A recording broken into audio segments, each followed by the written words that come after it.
What's in a name? Macedonians will vote on whether theirs should be changed. Will it be yes or will it be no? I'm Imran Garta, and today's newsmaker is the referendum in the country they call the former Yugoslav Republic of Macedonia.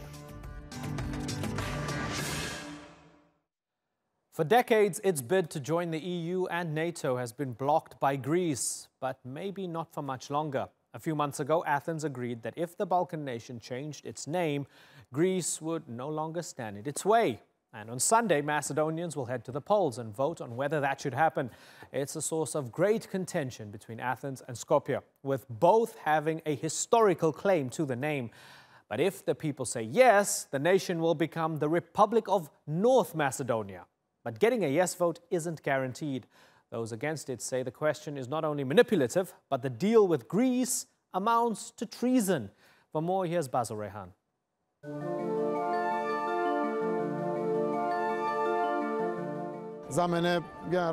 For me, it will mean complete hopelessness, total isolation of the country, probably another chapter of insecurity and instability in the whole region. A grim warning by the Prime Minister of Macedonia to his people. Ahead of a referendum, Zoran Zaev is campaigning for his Balkan nation to vote yes to changing its name. This summer, Zaev and the Greek Prime Minister Alexis Tsipras resolved a 27-year-old dispute over the use of Macedonia. It's the name of a historic region of Greece, and following the breakup of the former Yugoslavia, it was adopted as the name of its neighboring state. Both sides have legitimate historical claims to the name, but sharing it has been a source of anger for many Greeks. In protest, the Greek government has been blocking Macedonia's bids to join NATO and the EU. Now, under the New Deal, the officially known former Yugoslav Republic of Macedonia will become the Republic of North Macedonia. Slavic-speaking North Macedonia will drop any claims to ancient Greek civilization and heritage. In return, Macedonia gets a clear path to joining NATO and the EU.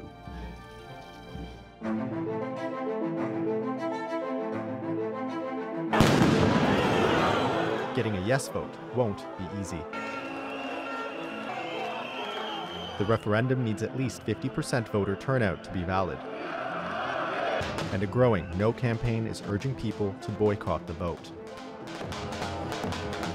Opponents say the way the ballot question is phrased manipulates voters into a bad deal.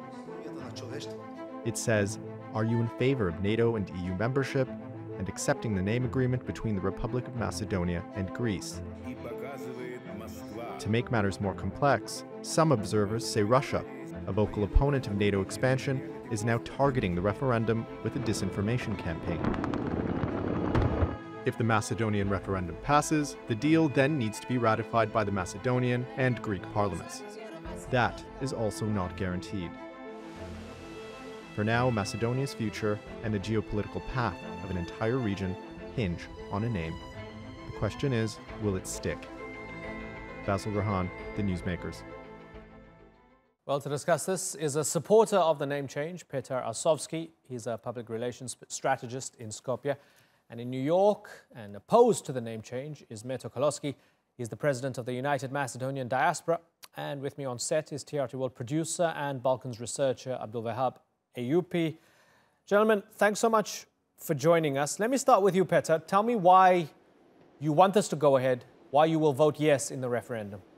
Well, certainly for most people of Macedonia who support EU and NATO integration of the country with an upwards of 80% in all the polls, this is a way forward for the country into the Euro-Atlantic integration, which seems to be an unanimous decision by all the people. So that path is through the deal with Greece, who has opposed EU and NATO integration for the country for the past 20 years. Now we have a new government in Macedonia and a new government in Greece who have reached compromise, which may be painful to parts of the country and parts of the countries on both sides, but it seems to be the only way forward. Bearing in mind that this is the only way to move the country towards a better future, it seems to be an acceptable price. Right. Meto, there are Macedonians who don't want to be called anything other than Macedonia, full stop. And then there are Greeks who don't want their neighbor to have anything in their name that includes Macedonia. That's always going to be the case. But what we found here with the leadership is compromise, as Peter says. Give and take, compromise, move forward together. Do you accept that argument?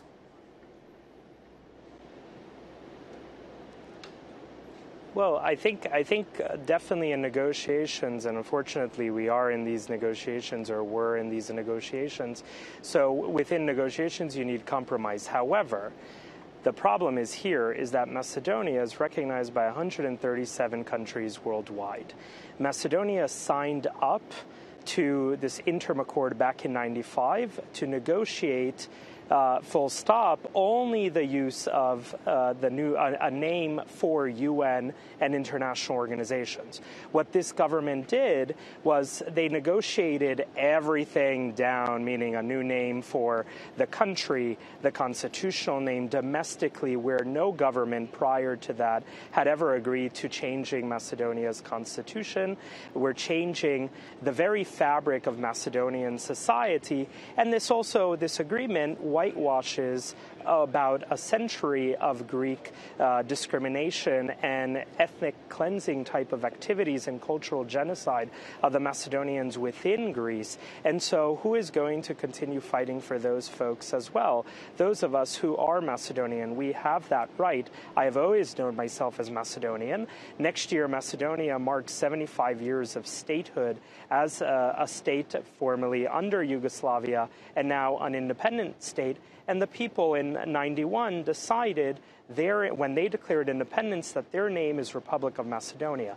And so if NATO and EU want to accept that fact, then great, let's join these institutions. However, the totem pole keeps rising constantly on the Macedonian name negotiations. And yes, in politics, nothing is fair, but, unfortunately, it is unfair. Abdul Wahab, so we have nationalists on both sides who are not happy.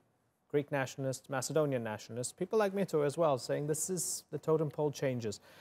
Are we seeing Tsipras on the one end and Zaev on the other being hopeful and maybe even hopeless to stop the fact that nationalists on both sides will stop this going forward? Are they swimming against the tide of the wishes of their own peoples? I think the new government on both sides, both prime ministers, they have reached the agreement. They have overcome all obstacles, from both nationalist corners, and they have reached the agreement on June, in Prespa, which is the huge sign that those both prime ministers want to move forward the long-standing process. They want to be a model for other Balkan countries to resolve the problems in diplomatic way and in agreement way. And I think this is, of course, there will be obstacles, especially when it comes to after referendum. If the referendum successfully goes up, and actually there comes the biggest obstacle comes that time. So how is it going to be implemented, the agreement on both sides, and are going the both parliaments, especially when it comes to Macedonia, it's very difficult to reach that because there needs 2/3 of the parliament to vote in order to change the constitution. So let me take that. Peter Osowski, is it a little depressing then that even if the people decide yes, and more than 50% actually turn out in the referendum to make it a valid referendum, if it's 50+1 at the very least, and they say yes, you still need parliamentary approval, and then you still need the Greeks to approve it in parliament there. It doesn't look very likely, does it? Or are you still optimistic? Depending on what the will of the people is, I think that the parties will be under pressure to go ahead with this ratification, because the polls say that the vast majority of the people will vote yes. We will see about the turnout, whether this turns into a valid or just a political referendum. However, the way forward, I think, is going to have to be through Parliament. There seems to be a very sound resolution on both Zaev's and Tsipras' side to push this deal through.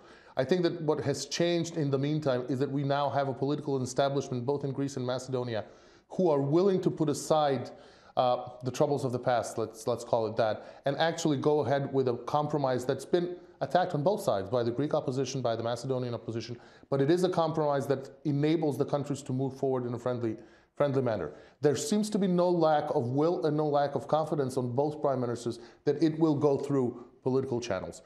Whether this is the case and whether they're swimming against the tide remains to be seen in the weeks ahead. Meto Kolosky, how do you feel about the fact that people see you on the one side and Greek nationalists on the other side as spoilers?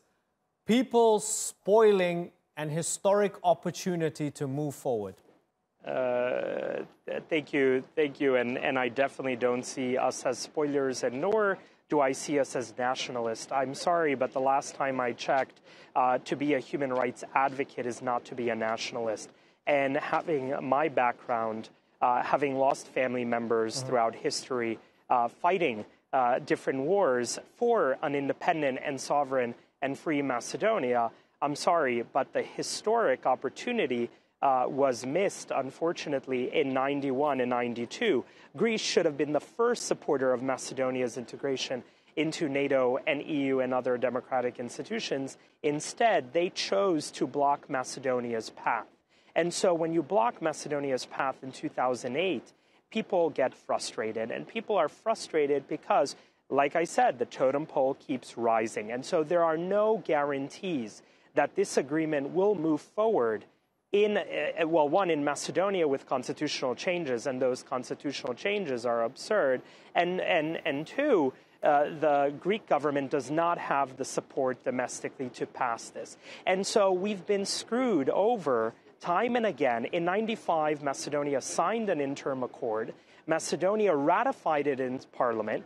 Greece's parliament did not ratify it. So if Zaev and Tsipras really wanted to get this agreement forward, they should have ratified it in both parliaments a while ago, back in June, and not now, and waiting and waiting. And so what are the guarantees that after everything the Macedonians do, then the Greeks say no? What is the international community going to say? Back in the day, implement the Ohrid Framework Agreement, you're going to get into NATO and EU. We're still waiting for that NATO and EU. Change your name, and we'll probably continue waiting for many years to come. So I'm not as optimistic, and believe me, I'm far from a nationalist. I'm a very democratic type of person, and I work and I try to work and build alliances with other people.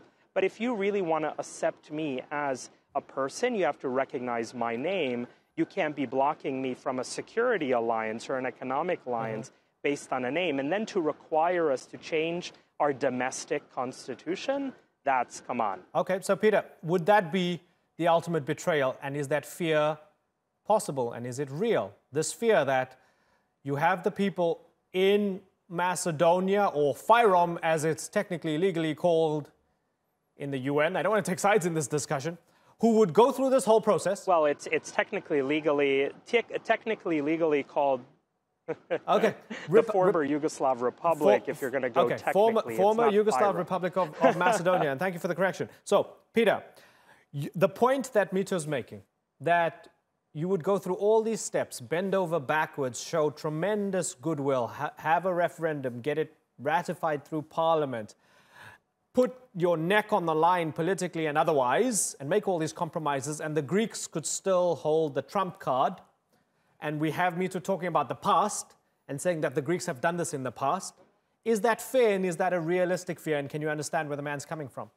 Well, I certainly can relate to the fears of the past that Meto is pronouncing here. However, bear in mind a couple of facts. First of all, there is a built-in security mechanism into the ratified constitutional changes that Macedonia needs to do now.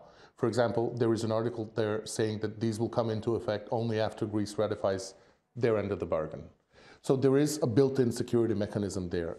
The second point seems to be that I don't know why these generations of politicians should be guilty for the mistakes of their predecessors. It is true that former generations of politicians, both in Macedonia and in Greece, have maybe used this issue to go ahead with a populist rhetoric, that have maybe sometimes avoided their goodwill and their responsibility towards their neighbors. But we now have two generations of politicians, Alexander Tsipras and Zaev, who seem to be at it at a fair game. And I think that they should be let have their fair chance. Ultimately, there's no guarantee that Macedonia will enter the EU if it doesn't make the necessary reform, even if it did ratify the deal for Greece. There is no guarantee that any of this will happen, but there is a guarantee that we will never get into EU and NATO unless we sign the deal. Right. So that is a fact.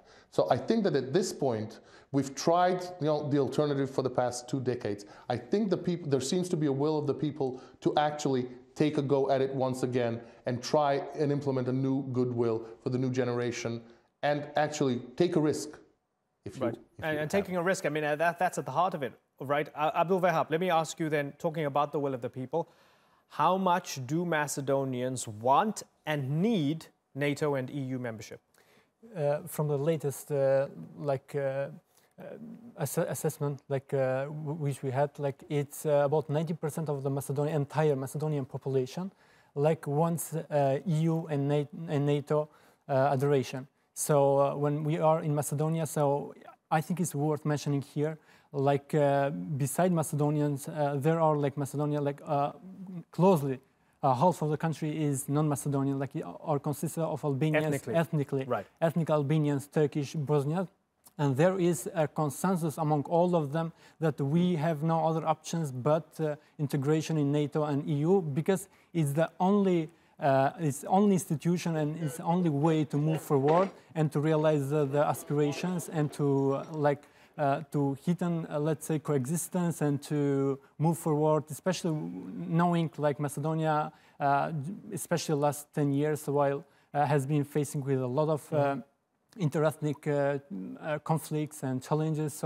And integration in NATO and EU, this would eventually overcome those steps, right. And of course it will be given actually to Macedonian citizens more public space where they could realize their aspirations. And so, Meto, with that possibility, joining NATO and the European Union, the suggestion that the Russians are not very happy with this, and also more than just the suggestion that Russia has been meddling in the build-up to the referendum with this boycott campaign.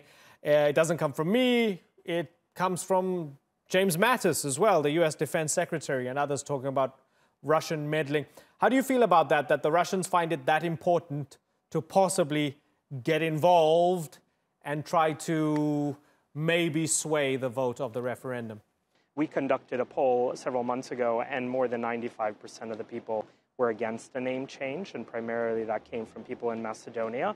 And then we just recently did a poll, and 84% are planning on boycotting, and we did it across ethnic lines. And so every day polling changes. And so I don't see, someday you could look at that as positive, negative, whatnot. Now the Russians, really. I mean, if the Russians, and believe me, I'm sure they're involved. Yes, as everybody is involved, as the Americans are involved, as the Brits are involved, as the Germans and the French and others are involved in Macedonia, and a lot of them are plugging funding into supporting civil society, media, and whatnot to propagate their own positions. However, if we were so concerned about Russia, why did we wait for a visit? I mean, the last time a Secretary of Defense of America has visited Macedonia in a bilateral visit was, I believe, 2004. Right. But he's and worried, so right? it took many years. We haven't had a Secretary of State, and so we Certainly, really want to see. He's worried. He sees you guys swinging towards. I'm not worried. Yeah, sorry to interrupt you. Just for clarity, right? It seems as if he's worried. The Americans are worried, and they feel we're lobbying. They feel you guys are swinging towards the Russians. We're advocating. By saying no. I really dispute that. I don't see us swinging towards the Russians, because our entire efforts are to advocate before the international community, and particularly the Western. Please accept us as Macedonians. We have that right. I'm standing before the United Nations building, where we, declared a right of self-determination 70 years ago. And you mean to tell me that I have to change my name to sit on the same table as leaders at this institution or in other institutions? Give me a break. And you're going to say that we're in the pockets of the Russians, or the Russians are... Yes, everybody's meddling. And everybody wants to meddle in this country because it's a crossroads in the region, and whoever controls that region controls trade routes and security routes, pipelines and whatnot. Well, please bring us in. Let's work with the Western community. Don't leave us hanging, and don't give me these kind of these guarantee or quasi guarantees that yes, deliver everything. The Greeks will wait. We'll wait till you deliver anything, and that mechanism, I'm sorry, once you change a constitution and once you change your name, the chances of you going back and retracting on that are very slim. Okay. And again, the Macedonians are to blame. We're the ones to blame because we're called Macedonia. Okay, so let me ask Mito, is this going to fundamentally be a binary choice between changing the name and looking west, or perhaps slipping into a more eastern orbit, and namely the Russians? I don't think we're going to slip in an eastern orbit. All of our neighbors are NATO or EU members. Why would we slip into we're not Serbia. We're not, Montenegro. Historically, the Russians have never supported the Macedonians. Right. They helped the Greeks and the Bulgarians divide Macedonia's land.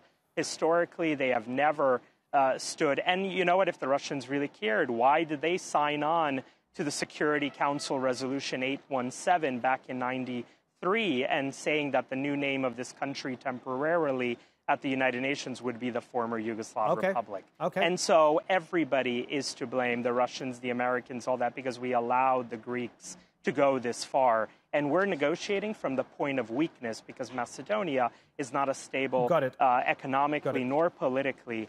And so this government could fall any day. Okay. And I'd love to get a Greek perspective when we follow up on this discussion. I have to wrap, but very finally, Peter Asovsky, final word to you before I wrap up. Of course, everybody's meddling. However, I don't think that, I agree that there is a binary choice here. I think we're spending too much time on sorrows from the past. We are faced with a very clear position now. Do you want to accept the name deal as a price to go into EU and NATO, or do you not? And I think that it's unfair to say that most of the people in Macedonia are against this choice, because if it were so, why boycott? If there were more people against the name deal, why don't go out on a referendum and throw it away that way? Right. So there seems to be some lack of logic there. At the very least, I think that people will be faced with a clear decision, and that it's a fair choice. We will see what the people say on Sunday, and I think that it's up to the political elites to sort of think about whether they're going to delve in the past and past mistakes or look forward. This will be the way for Macedonia to decide. And of course, the pitfalls on both sides, if but I could add, there is a lack of narrative from the people who don't support the name deal. There is a lack of narrative from the people that don't support the name deal as to what the alternative is. Okay. You know, on this side, we have a plan. We have there's things saying this is what we're doing. This is what we're doing. Then it's going to get into this is the price, and this is the way to move Macedonia forward. On the other hand, you have somebody rejecting the deal, but no alternative. Okay. Do we go east? Do we go into EU and NATO without the deal? Peter, there's a lot of with Russia. Sure, there's a lot of hypotheticals. And listen, I don't want there to be unfairness here. I really did my best to give everybody an opportunity. Listen, we're going to give this another spin of the wheel after the referendum. Thank you. I promise to invite you guys back on the program.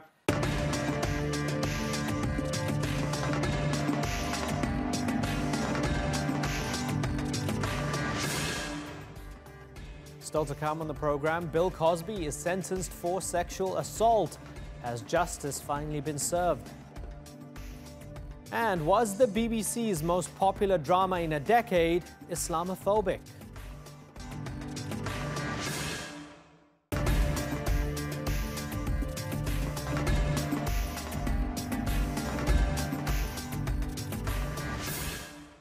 He was once a much-loved TV star. Now Bill Cosby is in jail after being convicted of sexual assault. The U.S. comedian becomes the first star to be put behind bars since the start of the Me Too movement. The man once known as America's favorite father was found guilty of drugging and molesting a woman. Many have hailed it as a victory for the Me Too movement. but his supporters have called his trial the most racist and sexist in history. So has justice been served, or is Bill Cosby really a political prisoner? For more, here's Randolph Nogel. Today, justice was served. It's been a long time coming, but it arrived when a convicted felon named William H. Cosby Jr. left the courtroom in handcuffs, headed off to state prison for his crimes. He was known as America's TV dad, beloved by a generation, peer pressure, good and bad, and seen as a moral leader. You may not know what to do. Now Bill Cosby is in prison. He was sentenced to a 3 to 10 year term for drugging and sexually assaulting Andrea Constand in 2004. She is the only one of more than 60 accusers of Cosby to make it to a criminal trial. You will always be an unforgivable, disgusting, sexual deviant, and an abhorrent sexual predator and serial rapist. Stop sexual violence! The case was seen by many as a bellwether for women's rights and the Me Too movement. This is the first test since the Me Too movement. This is going to be the first answer to my question, which is, how many women does it take before one woman is believed over the denial of a rich, powerful, famous man? Bill Cosby and his supporters have framed the verdict as one steeped in racial discrimination. Mr. Cosby clearly has been denied his right to a fair trial. These injustices must be corrected immediately. Prosecutors say the trial was conducted without prejudice. This defendant has been treated like every other defendant that our office prosecutes, and there's about 9,500 of them a year, as I said, adult cases. What was important was that getting justice for the victim in this case, Andrea Constand. Cosby's conviction will likely provide further momentum to the Me Too movement, and accusations of racial bias so far aren't far-reaching. The verdict has given hope to women fighting against sexual misconduct, something they say neither started nor has ended with America's former favorite father. Randolph Nogel, The Newsmakers. Well, joining me now from Philadelphia is Andrew Wyatt and Ebony Benson. They're publicists for Bill Cosby. And in Washington, D.C. is Shannon Lee. She's an author, journalist, and an activist. Shannon, let me begin with you. 3 to 10 years for Bill Cosby for sexual assault. He'll be in a Pennsylvania prison. Is that justice? Has justice been served, Shannon? Absolutely. This is a journey that began for Andrea Constand back in 2004, so Cosby has been the beneficiary of deferred justice. This is absolutely just. And so, Andrew, the judge says Bill Cosby is a sexually violent predator. You've likened him to Jesus. Who should we believe? Good morning, first of all, and I think media has tried to take my words out of context. What I said, Jesus, just like he was crucified in the public for his views and his beliefs when he was innocent, Mr. Cosby is innocent of these charges and he's being crucified. And then I followed up to say that I'm not saying he's Jesus, but no black man in America is safe in his justice system. And we're seeing it every day right now. We're looking at these Kavanaugh hearings and how these white men in Congress and in the Senate are protecting him and providing a safe haven for him, saying that these allegations are decade-old allegations and there's no evidence.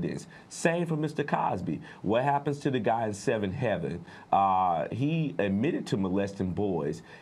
Criminal charges wasn't brought up against him. You have Weinstein, who's free to go wherever he wants to go. You have former news anchors like Matt Lauer. You name it, the list goes on. Charlie Rose, CBS, Les Moonves. None of these guys are being charged. the case against Constant and Cosby was settled out in civil court. He waived his Fifth Amendment rights and paid her $3.8 million. The case was over and done with because the former DA Castor said that she had inconsistencies in her testimonies and tampering with the tape. So the evidence wasn't there to fit the crime. This was a political campaign by District Attorney Kevin Steele, Willie Horton style. If you elect me to DA, I will bring Bill Cosby to justice. Let me get Shannon's response. So Shannon, this is an example of a racist criminal justice system, not about a predator who has had his comeuppance. Address that. Yeah, I believe that it is an insult to survivors of sexual assault everywhere. It's an insult to those who have been falsely imprisoned, who have actually been the victim of a biased criminal justice system, to sit there and say that this ruling was unjust. Cosby is someone who had upwards of 60 victims, potentially more. Most rapes go unreported. He is someone who was basically sentenced and convicted due to his own testimony. Jurors have since come forward and said that the most damning evidence was his own testimony, where he admitted to giving women quaaludes in order to have sex with them. So I don't think that it's fair to be dismissive, and I think that it's really disrespectful to the memory of those who have died and who have served sentences, who have been wrongly accused. This is someone who has admitted to his crimes, so I don't want everyone to get caught up in the noise. And it's interesting that you would bring Kavanaugh off, because I believe Kavanaugh will have his day. There is a hearing going on right now to block his nomination to the Supreme Court. And I believe that Dr. Ford's efforts are not in vain. I believe that others who have come forward in the past, like Anita Hill's efforts, are not in vain. And I believe he will have his day, just like Bill Cosby had his day. And Andrew, I see you shaking your head in disagreement. I'm going to give you an opportunity to respond, but let me bring in Ebony for the moment. Ebony, do you think that Andrea Constand lied, and all those other women who, a lot of them didn't press charges because of statute of limitations, upward of 60 women, according to Shannon and according to the best available evidence that we all have, do you think they all just lied? I want to address a few things that Shannon said. Good morning, everyone, first of all. Thanks for having us. The one thing that we have needed to address for a very long time involving this case is his testimony. The media has done a great job at breaking down, as well as the district attorney, at breaking down the testimony to fit their theory. I'm not sure how many investigative journalists have taken the time to actually pull the entire transcript and read it for yourself to truly understand the context of what Mr. Cosby was saying. So that we're going to address that. His words, yes, he spoke about what he did in the 60s and the 70s and having a good time. We're also talking about quaaludes. How many of you have done your research to actually see the effects of quaaludes? Not many. So we're going to sit that over here. To address your question, you mentioned 60 victims, 60 allegations, 60 accusations. No proof, no evidence. We're talking about a court of law. We are not talking about the court of public opinion. Everyone is entitled to feel the way that they feel about allegations and accusations. We are talking about due process. We are talking about the person having the ability to claim that they are innocent until proven guilty. Enough. And now he has been proven guilty, Ebony. Certainly. Now that he has been proven guilty, certainly. Do you have any evidence that due process was violated? After a first trial where we received a hung It was a hung jury. Do you have any evidence now that due process was violated? Bruce Castor promised Mr. Cosby he would never be prosecuted concerning Andrea Constand if he waived his Fifth Amendment right. He sat for that deposition under the guise that he would not be prosecuted. Breaking laws. This is his right to due process. There's no way that he would waive his Fifth Amendment right knowing that he would later on be prosecuted. And just to jump in, during the trial this year, last year they brought in one 404B witness to testify. That didn't get them what they wanted with that one witness. This year, they brought 5 women in to say to the jury their testimonies is not a part of this case. This case is about Andrea Constant. But once the jury hears that testimony, it's ingrained in their mind. That's the first area where due process was violated. Second area, juror number 11 admitted before the trial ever started that Bill Cosby was guilty to other jurors. And we had a hearing on it. The Judge O'Neill asked this guy, did you say that he was guilty and we should vote him guilty to make a short day and we could get home to our families? Right. He said, I don't recall. That's violation of due process. Andrew, tampering with evidence. Andrew, the original tape that Gianna Constant, let me finish. The original tape that Gianna Constant used to tape Mr. Cosby, Ebony and her team did research on it 3 weeks ago. We had a forensic lab, one of the top labs who does the forensic analysis for the FBI. Look at the tape, and it's been tampered with. The original tape is not even in evidence. And as for Shannon, my problem as a journalist, people have not been fact finders and researched the case. Read about what took place. Go and get the transcript, Shannon, online. Then you will get a vivid picture. I can hold on, Shannon. Shannon, give me a second. Yeah, just a second, Shannon. So, Andrew, let me ask you a question before we go back to Shannon, because you've mentioned Kavanaugh. You've mentioned Harvey Weinstein. And this is interesting now because you've almost raised the stakes here. You're saying white men don't go to jail, but black men do. And in there, arguably, there's an implicit acceptance or an admission, in a way, Andrew. Because tomorrow, if Kavanaugh doesn't get the nomination, if tomorrow Harvey Weinstein goes to prison, what does that mean?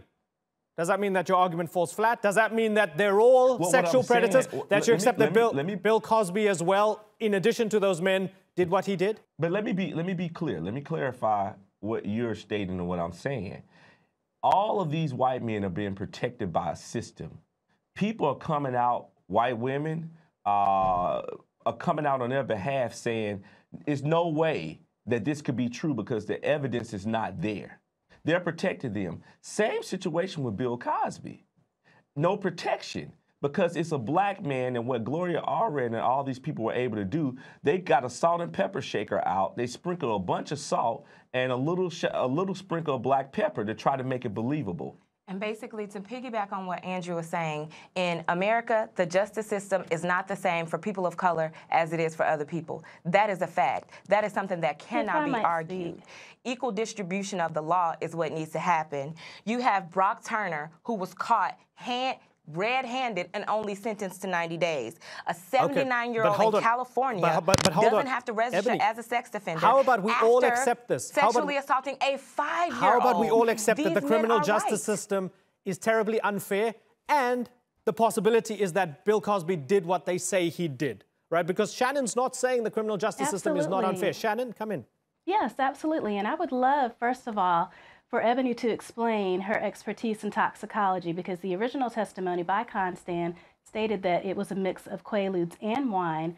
So if she could speak to her expertise to basically, denounce what was found in court in terms of aiding his crimes, I would love for her to speak to that. And as far as any statements in regards to talking about journalism, I write for the Washington Post. These articles are absolutely fact-checked. If you want to go on and say that every other publication is inaccurate and the facts are not there, you're going to have to speak out against the New York Times, the Washington Post, CNN. We are there to do a job. We are there to bring the truth to the public. And I absolutely did read over testimony. I absolutely did read, and we did fact check. So this is all, I understand your motive. I understand that you're there to do a great job and do PR. But the facts still stand. Cosby was found guilty. He was basically, he was the beneficiary of a fair trial. Before we move on, I do want to address about the testimony. Based on his own testimony. Well, he was convicted based on his own testimony, and you can't go back and change history. You can't go back and invalidate all of the pain that his victims have gone through and have suffered in these decades where he has been allowed to walk free. Ebony?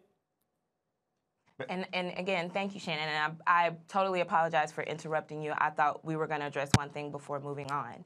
So, yes, we can absolutely sit down and talk about those transcripts. What Andrea Constand said was nothing about Quaaludes. She said something about herbal medicines. So we need to be very clear about that Quaaludes fact. and wine. So we can put that over to the side that she never to. mentioned. That's incorrect.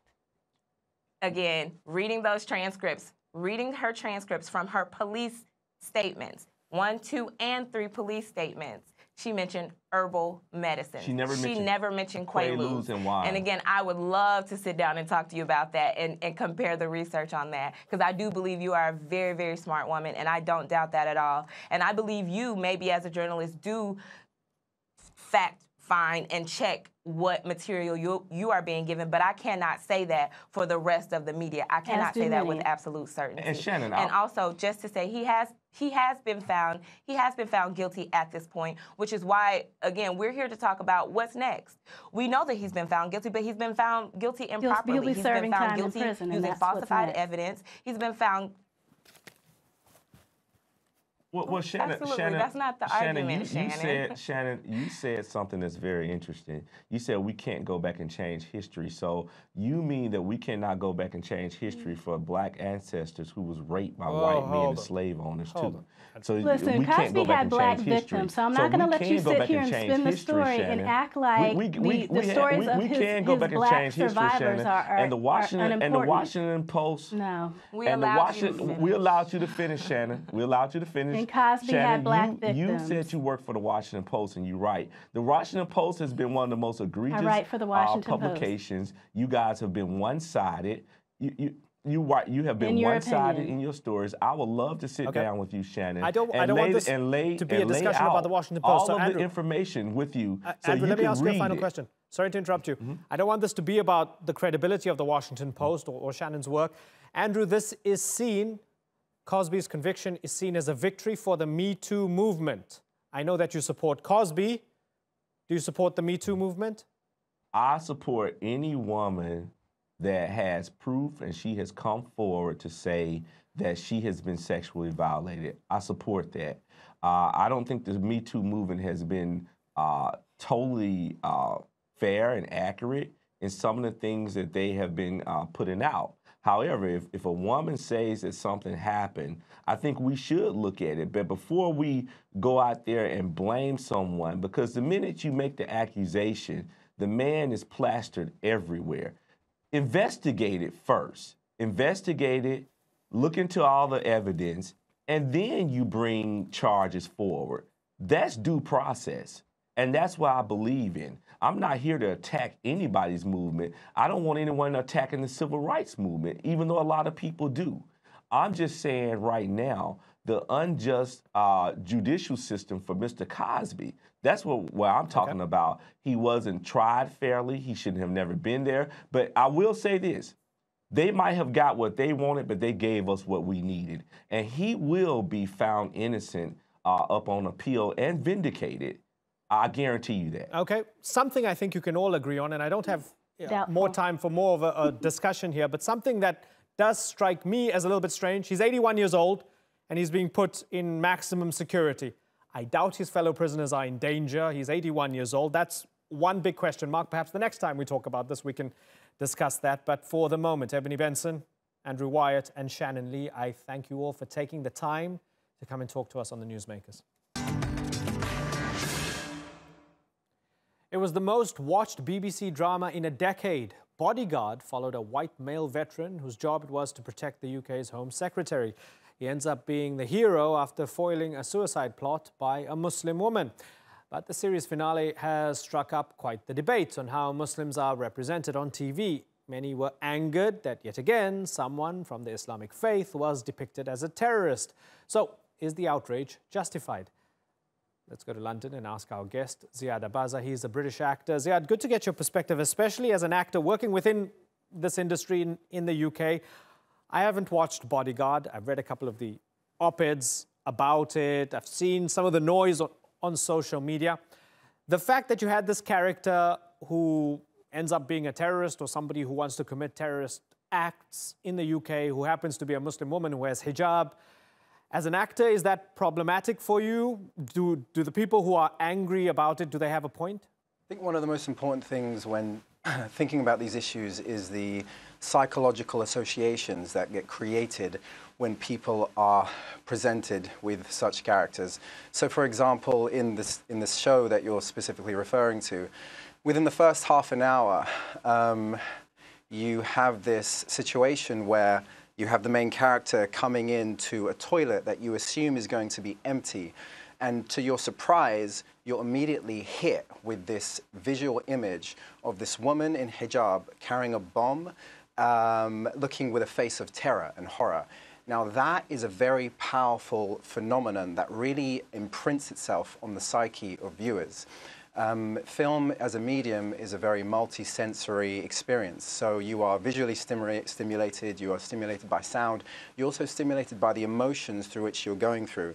And when you come across an image like that, so you just see this hijab woman with a bomb looking in terror, it does imprint a sense of that in your mind. And unfortunately, what happens is if that's done well enough or done strongly enough or done enough times, what happens is you have average members of the public who unfortunately will go out and see women in hijab or whatever the association might be, and unfortunately carry that negative connotation upon viewing other very innocent members of the public. Right.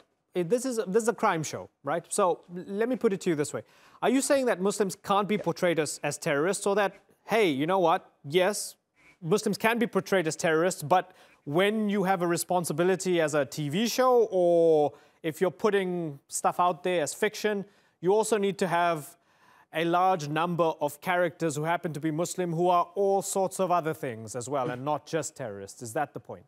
I think that is absolutely the point. I think the overwhelming negative representation of Middle Easterns and Muslims on screen, or brown people in general, is something that is completely disproportionate, obviously, to the lived experience of people. I think the late Jack Shaheen had done a study where he showed that about 94% of all Muslim representations and Middle Eastern representations on the screen were negative, and 1% was positive, and the rest were neutral. So those kind of figures are very problematic, especially in a time where obviously you're having an increase of violence against Muslims on the street, particularly to women who wear the headscarf, who are kind of notably Muslim, or the face veil.